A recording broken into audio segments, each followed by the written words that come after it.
Compañeros, welcome to another edition of the SQL Data Partners Podcast. I am Carlos L. Chacon, and I am joined today, this way. I guess it depends on what side of the screen you're on. Kevin Fiesel is here. Hello. I'm actually on the other side of the screen. So Eugene couldn't make it, and which is interesting because we were supposed to be talking about Power BI today. And so for stream canon purposes, he was attacked by gators. So when he comes back, everybody should tweet at him, Eugene, I hope you were able to take care of the gators. Take care of the gators. That's right. The gators were done with COVID in Florida. They went to Pennsylvania, and they got them. So today we're going to pivot, and we're going to have a quick discussion. We'll kind of see where this goes, but we want to talk about IoT. So the Internet of Things and some of the Azure services that are there. We got into this briefly, or we touched on this briefly with in Bob Ward's episode, talking about Raspberry Pi, and ultimately that was kind of the incentive or part of the reason that they wanted to put SQL Server on IoT. And for those of you who have been checking it out on YouTube, welcome. You'll notice that all of a sudden you can see me a little bit better, not quite so blurry. I noticed that I needed to get a better camera. I have it. And now I know that I need to spend a little bit more time shaving and grooming because the the other camera did a better job of hiding some of that. Anyway, okay, so our show notes for today. Yeah, that's right. There's only so much we can do, right? I can still claim quarantine hair, right? Or lack thereof. So our show notes for today will be at sqldatapartners.com/IoT or at sqldatapartners.com/204. So now it's interesting, Kevin, when I get in there and I look at IoT in Azure, I get to a page that talks about IoT, but the first thing I see is a Power BI dashboard. Yeah, well, the IoT itself, all the stuff that's happening behind the scenes, you just see a bunch of pictures of JSON. Yeah, that's true. Right, so that they get you the pretty picture to get you hooked. Like, oh wow, I could have this at my fingertips. Yep. Right? I can see where my refrigerator is at. It's at the same temperature it was for the last 7 years. Hey, that's pretty good. Yeah, we have a fridge in our garage, and man, right now as we're in the heat, that thing is always on. It is always working. Anyway, so we get into it, right? So the Internet of Things. Maybe just to step back briefly as we talk about some of this. Ultimately, the idea, and maybe if there's other ideas, please let me know, Kevin. But when I think about IoT, I'm thinking about the ability, as you mentioned, our fridges or our devices, to start talking to us, to start letting us know, giving us metrics on things is maybe the classic. And there could be differences there, but sensor data, right? Status information, things like that. Now all of a sudden our devices can connect to the internet and report on some of that stuff, which is really neat. The downside is that there's lots of information to collect now. It's also pretty scary when you really think about it. I actually, as a consumer, don't really like IoT very much. Oh. I have the fancy internet-enabled doorbell, but no, pretty much nothing inside of my house is really internet connected unless it's a computer that I specifically want to be internet connected. Sure. Even stuff like television. No. You know what? I'm okay with having a fairly dumb TV. Interesting. So your TV I is just not don't connected to the internet. You can't really get dumb TVs anymore. I just say, no, you don't really need a network connection. Interesting. So does that mean you're not using apps and things? To tangent here for a second. And so in terms of like now Disney, we live on Disney Plus right now, right? So right. Yeah, I do have a Roku. Okay. I'm more trusting that Roku will update their stuff than that the television manufacturer will update their really shoddy applications. Okay. There you go. Now that's interesting. I hadn't thought about that. Yeah, But so there's a whole other episode we could talk about in terms of security, right, on all these devices now. I know in yeah, that's not today. healthcare, yeah, not today. I know in healthcare we've had situations where a lot of these devices are running around still running on Windows 95, Yep. And that's X-rays, for example, those machines are expected to last 30 years. Well, when you start putting computers in there, yeah, you've got Windows 95, like you mentioned. I've seen pictures of Windows 98 running diagnostic equipment, say 4 years ago, because they expect this has got a 30-year, 20-year amortization cycle. We're not going to replace this machine just because, Windows updated. And the hardware is so specifically tied at a particular point in time that it couldn't run later versions of Windows. right. So basically, you just take those things off the internet and hope nobody notices. Yeah, so let's get into some of these scenarios. So we have devices, right? They want to talk to us, or better. So from a consumer perspective, right? Kevin's not quite sold, but there are plenty of organizations out there that want to know about their information. We're working with a water treatment organization, and for example, they have sensors on their information, or their water treatment containers, and they want to know how things are going, and they want to start collecting and analyzing all that data. Yeah, you start talking industrial, that is where IoT really makes a lot of sense. Right. Water treatment's a great example, power plants. Agriculture is one of my favorites because you get the stereotype that, you've got some farmers out on a tractor on the land. Well, that tractor, if you look at the modern tractors, they have hundreds of devices. They are constantly connected to the internet. They're constantly sending out information, and they have predictive maintenance models on components of tractors, of combines, of anything else that you're going to buy. You're going to spend 6 digits buying one of these things. You don't want it to break apart in the middle of harvest. Right. So yeah, they spend a lot of money and a lot of effort on IoT in that area. Yeah, no, but so back in the day, right, I suppose satellite's still around. Of course, the telephony has changed a lot, since then. But I remember farmers being the biggest consumers of satellite internet when that was first available, because they needed to get connected. They don't, so even maybe not their machines, but things like weather, right? What were weather patterns going to be looking like, and things like that. So yeah, and since then it's just gotten even bigger. Yeah. So we have all these things, right? They want to start talking to us. We need a way to be able to bring that in, right? So obviously, right, Kevin took his Kool-Aid already. Where's my Kool-Aid? We drink our Microsoft Kool-Aid here, and we're going to specifically be talking about some of the components here in Azure. So we have a couple of different options, and I guess you want to take us through those real quick? Sure. 2 of them are available. One is platform as a service. The other is software as a service. If you need a quick reminder on those, we had a whole episode on that where we kind of danced around the topic. We did. So software as a service, IoT Central. This is billed as a very low code environment. There's still coding that you have to do.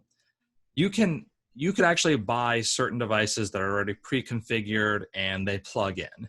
For everything else, you're still going to write a bit of code to get things to connect together, to explain behavior, to really take advantage of what you can do with IoT.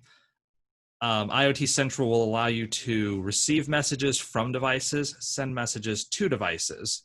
So you could, for example, have a device in a truck, and inside that truck, it may be a message to indicate to the driver, here's your next route stop, or we're changing the route because of some traffic problem, or maybe we're seeing that the tire pressure is low on one of your tires, so we want you to go here instead so that you can have a little bit less wear on that machine. Sure. This kind of thing. And makes analysis pretty easy. I'd say it's a way to get into IoT if your industrial organization doesn't have a really strong IT component. And if you kind of just have things that you want to have working, plug and play. There's still effort involved in it. Microsoft has a pretty decent tutorial where they actually take you through a refrigerated truck example and simulate things like, oh, the refrigerator in the back is broken, so we have to go and try to dump off the supplies as soon as possible. So instead of going to this place, go to this one instead. So it was kind of a cool scenario. There you go. And it's one that, again, from that industrial perspective, that they're going to be interested in, right? Because they want to keep up with maintenance and whatnot, get ahead of some of that stuff, so that the truck doesn't get where it was originally supposed to go and everything's bad, and then they. Right, exactly. And also be able to plot out, here's where the truck is right now because we have GPS. Here's the heading, the speed. Here's the route that it took, because it can send messages every few seconds. So you can track the history of messages, look at those positions, plot them all, and IoT Central makes that pretty easy.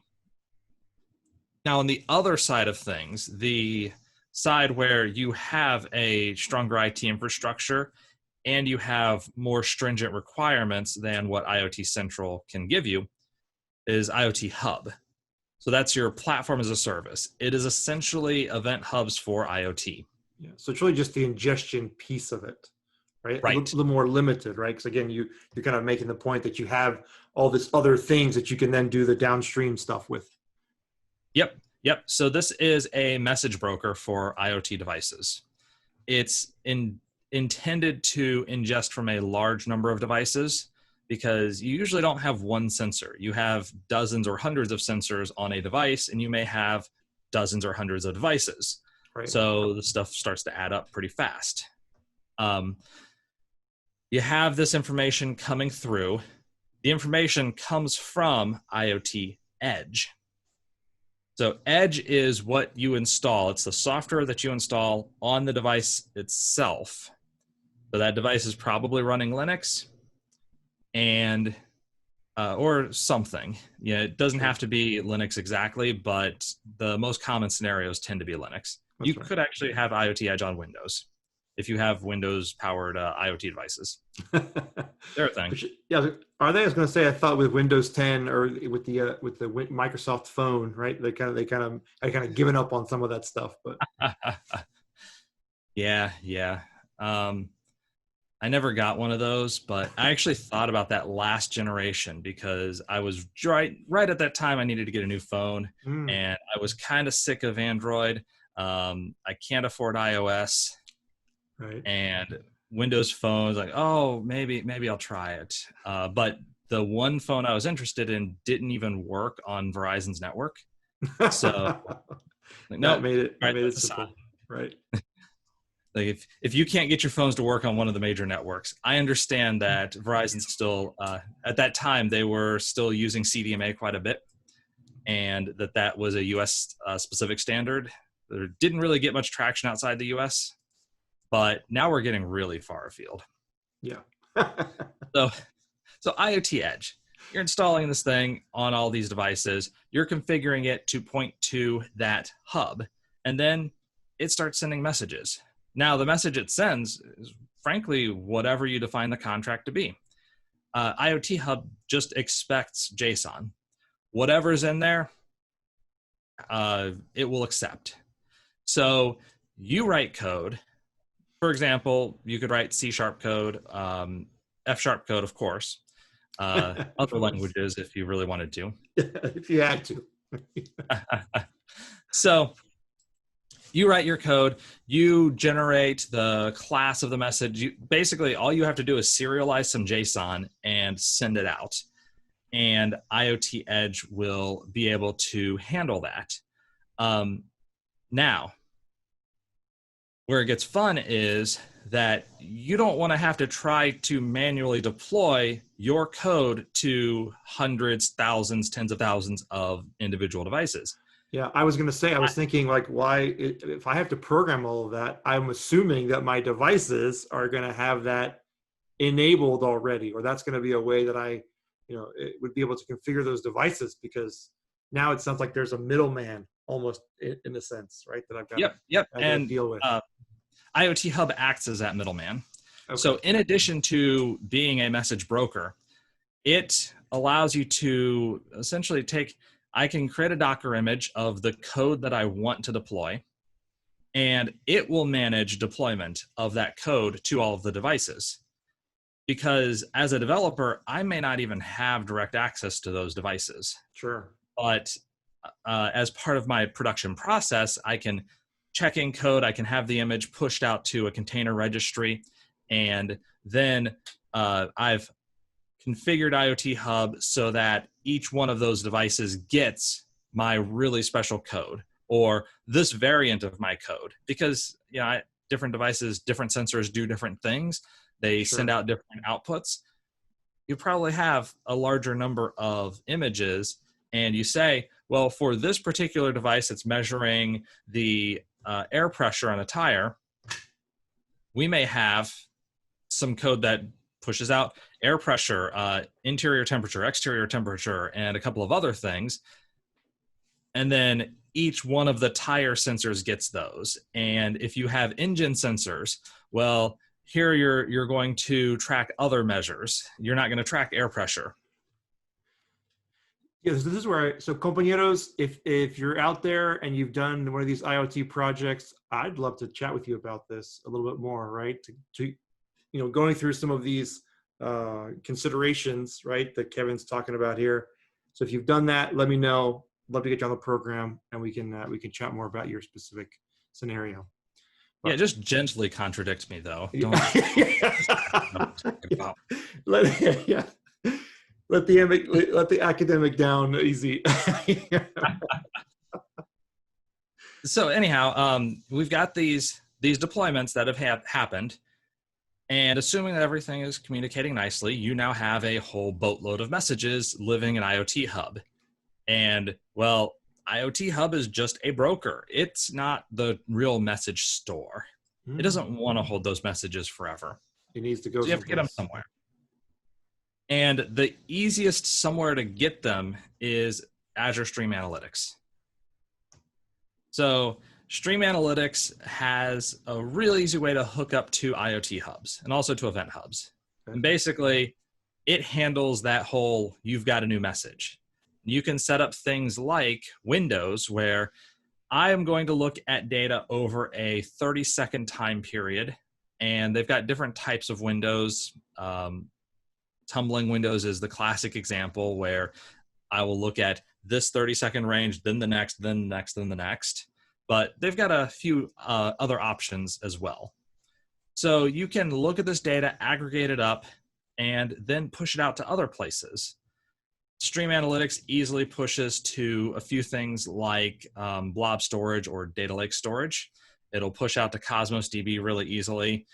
It may push out to SQL database pretty easily. I have to go back and check. I was going to say that's one of the offerings that they have now.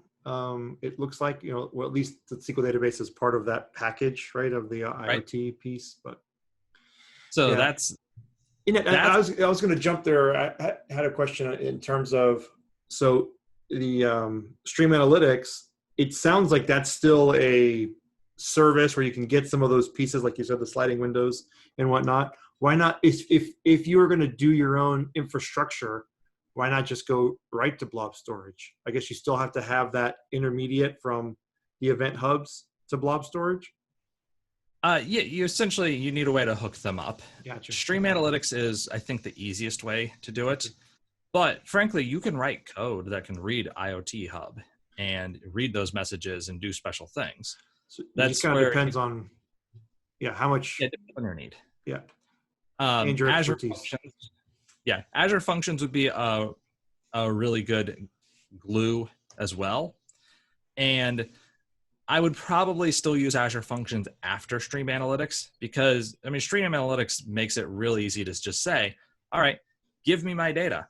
It could be as simple as select star from the message broker, basically give it to me exactly as it was before, but translate that JSON into something that maybe a little bit more tabular. Give me some structure around it and give me those elements. and then write it back out. So going a step back, since you mentioned SQL Server on the devices themselves, here's where we get to Azure SQL Edge, which they dropped the name database in there. Yeah. It used to be Azure SQL Database Edge, and I'm probably still going to call it that. But it's Azure SQL Edge. Yeah. And that is where one of those components that I deploy to devices can be SQL Server. So I can push an image of SQL Server running Azure SQL Edge onto my IoT device as long as it's supported. There are specific device requirements. You have to have a certain amount of RAM. You have to have a 64-bit Linux, which means, for example, Raspbian, the Raspberry Pi OS, is out because that's 32-bit. So you'd have to have something like Ubuntu because you can install a 64-bit variety on there. There you go. But you can get SQL Server on the device, and at that point, it acts just like a SQL Server.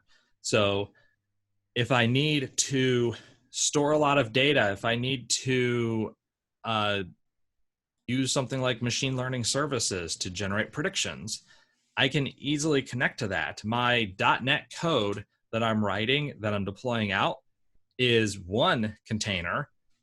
SQL Server is another container. And I can just connect to SQL Server from my .NET code, assuming that both are on the device. So that part allows you to push down a lot of the effort onto slightly more powerful IoT devices. So instead of send all the messages up into Iot Hub and do all of the work in Azure, you can push some of it down to the devices, let that aggregate, or let that basically only send a message when there's an anomaly. And how do you know it's an anomaly? Because we've generated this model, this neural network model. We've encoded it using a standard called ONNX, the Open Neural Network Exchange. And Azure SQL Edge natively supports predict against ONNX models.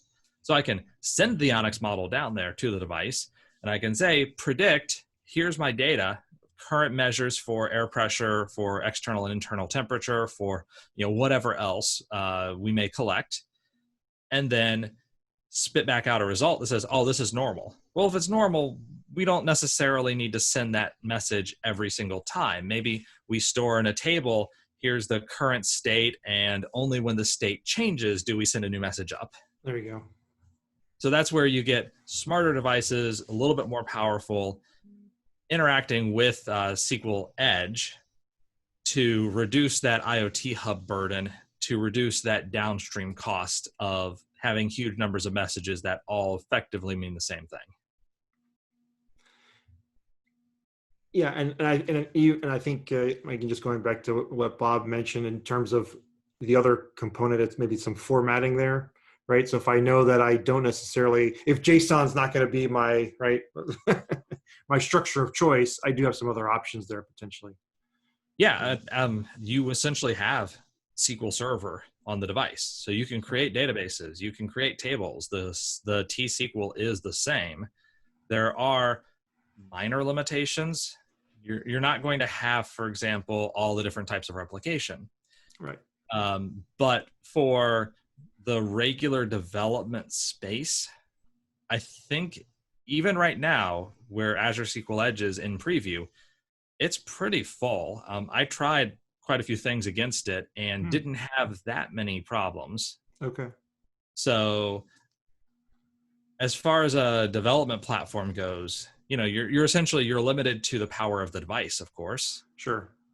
If you only have 4 gigs of RAM, well, Azure SQL Edge has its own requirements, and Docker has its own requirements, and any container you run has its own requirements, and you can hit 4 gigs pretty quickly nowadays. Sure. Yeah. So then, data sizes and whatnot, come into play there. But again, they're not looking, looking to if you're looking to your IoT devices to store a whole bunch of data for you, right? Then you probably need to rethink that a little bit. Possibly. Right.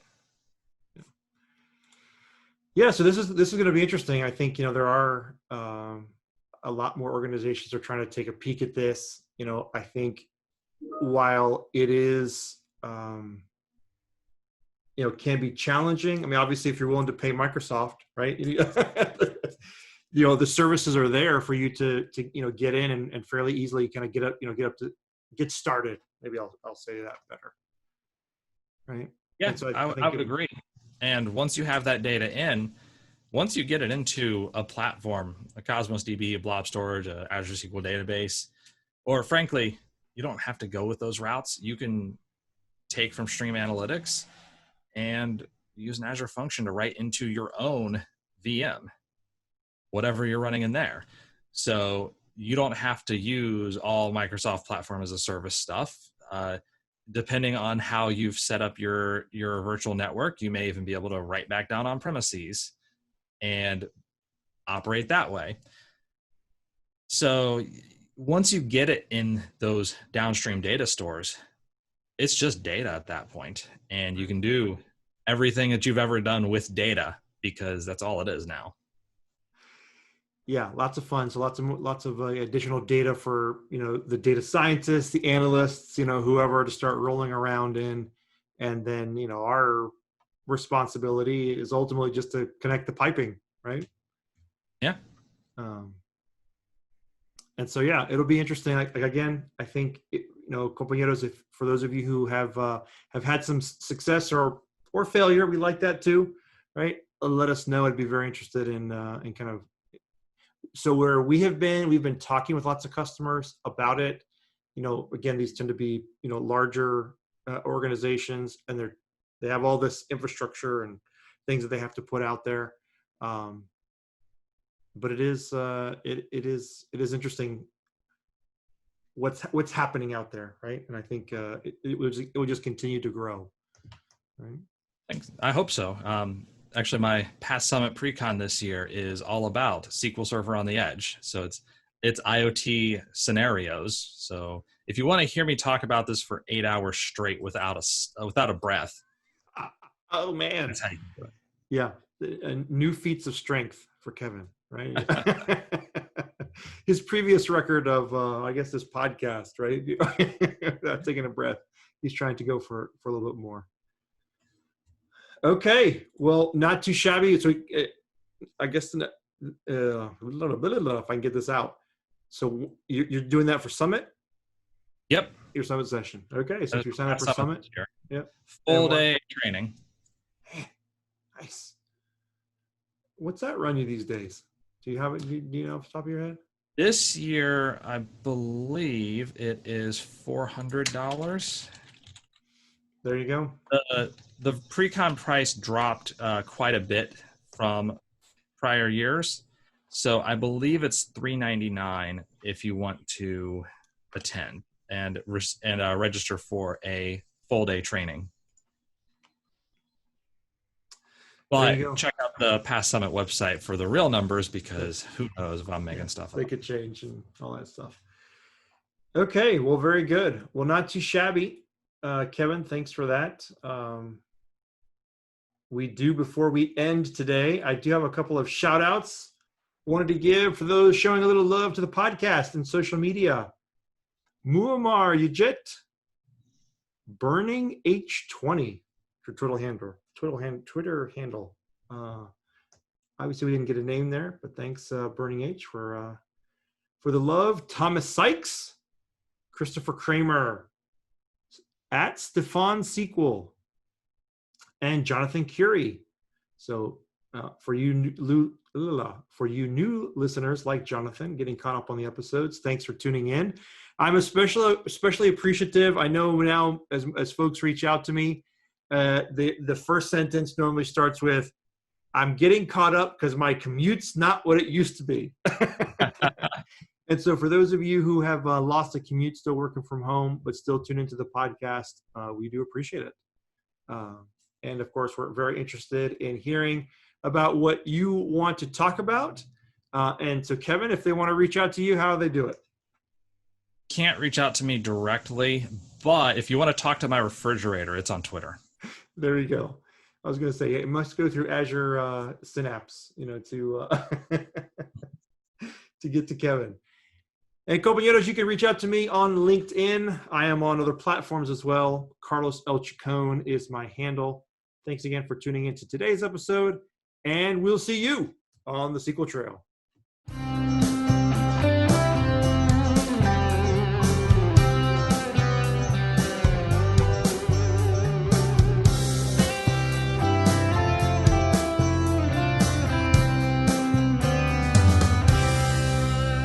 SQL Data Partners.